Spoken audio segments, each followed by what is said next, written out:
I think movies can teach us lots about the world. If you've seen the film 2012, it's terrible, but the point of that was it was about being more aware of our environment. And other films can also teach us a lot about the past. 12 Years a Slave and Django Unchained came out about the same year. Both of them teach us about slavery. One does it really well, and the other, doesn't so much. And you can argue about that a lot. And I think having those arguments is a good thing. And films also can just entertain and just give us a chance to just enjoy our lives a bit more.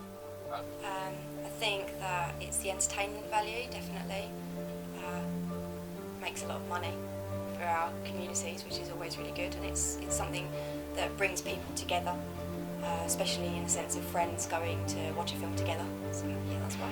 I think they play a big role in society because people inspire to be like the characters in their favourite films, and they might want to do something because they saw it in a film. Hitchcock, Kubrick, stuff like Clockwork Orange or 2001 or Psycho, Vertigo. Just the classics really, even up till stuff like Star Wars and Spielberg stuff. So yeah, just loads and loads and loads. Mainly stuff from obviously when I grew up in the 70s and 80s. So stuff like Spielberg, things like Jaws or Indiana Jones and that. Classic films, Blade Runner, Ridley Scott films, Tarantino, Fist for the Dollars, all those series. I think I was quite moved by The Life of Pi.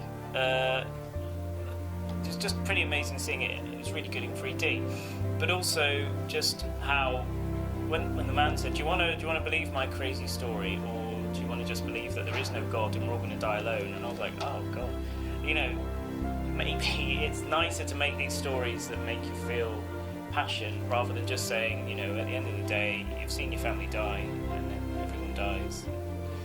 It's probably better to believe, I think films can make us believe that the world can be more exciting.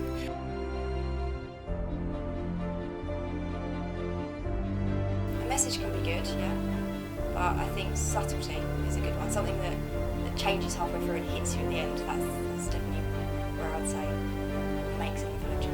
It's when you stop looking at it and analysing it as if you're breaking it down and get caught up with the emotions and the storytelling of it. It depends. I mean, it's what makes it. It's how it makes you feel. Like films and that.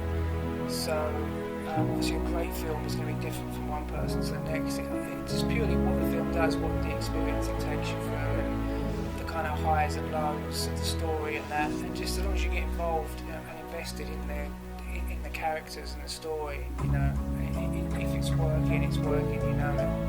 So I think it sort of purely comes down to just good storytelling. I was also really touched by a film recently out called London Road. It's about the deaths of 5 prostitutes in Ipswich. And what really made me sad was that people didn't care about the prostitutes. All they cared about was themselves and how it affected their lives. They didn't realise that real lives had died on that street. And it was devastating to see how people organised a garden party just so that they could celebrate everything being okay and the guy was in prison. But they forgot that people had died. Really made me cry for 4 hours.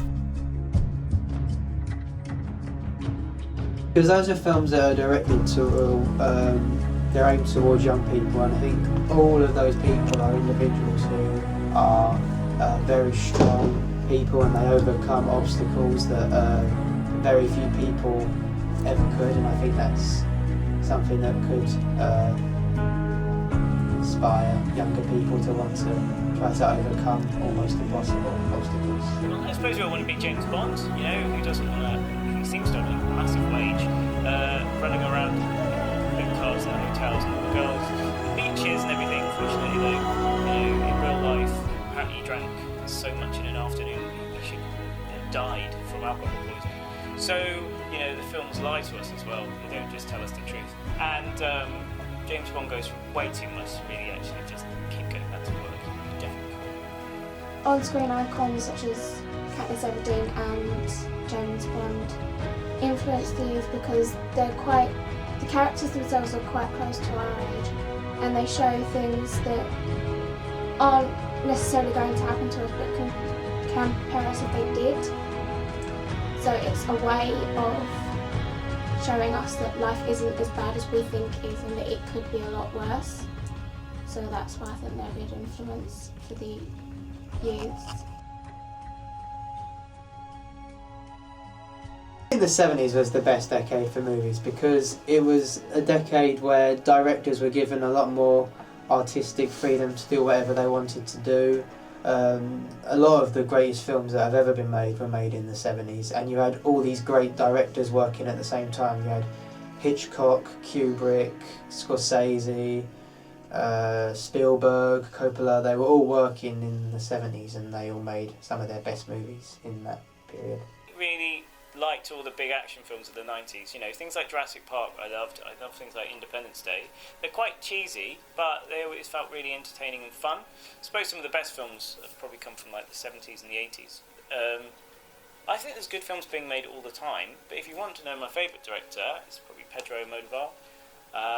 And best director ever I'd probably say would be Stanley Kubrick. I don't really think you can improve on something like The Shining.